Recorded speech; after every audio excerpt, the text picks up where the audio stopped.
కాయలు చూడండి. పందిరెళ్ళాను ఇలాగా. పందిరెళ్ళి పరాగ సంపర్కం కూడా నేను చూశాను. మగపూలు ఆడపూలు విడివిడిగా ఉంటాయి దోసలో. దానికి ఆ దోసకి అయితే అన్నీ రాలిపోతున్నాయని, ఆడపూలన్నీ రాలిపోతున్నాయని మగపూలు తీసుకొచ్చి ఇదిగోండి మగపూలు. ఇదిగోండి ఇది ఆడపువ్వు.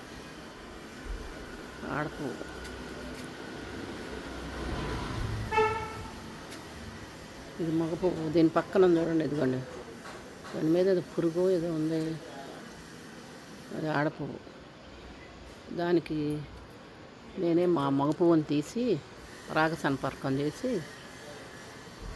దీంట్లో పరపరాగ సంపర్కం జరగాలి, 2 రకాలు ఉంటాయి కాబట్టి రాలిపోతున్నాయి. నేనే చేశాను, కాస్త నిలబడి చూడండి ఇట్లా అల్లాను.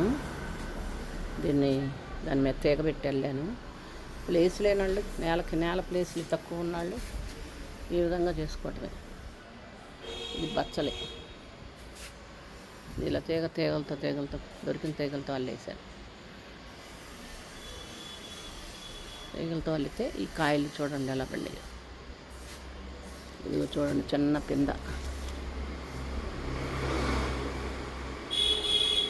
ఇవన్నీ మగపూలు. ఇది కాయలు రావు. ఆడపూల మీద పెడితే కానీ ఇది చిన్నది. ఇలా తీగల్లేసి దీనికి క్లాత్ కట్టా. రోడ్డు మీద వెళ్ళే వాళ్ళందరికీ కనపడుతుందని కట్టాను. దోసకాయలు చూడండి ఎలా పడ్డాయి.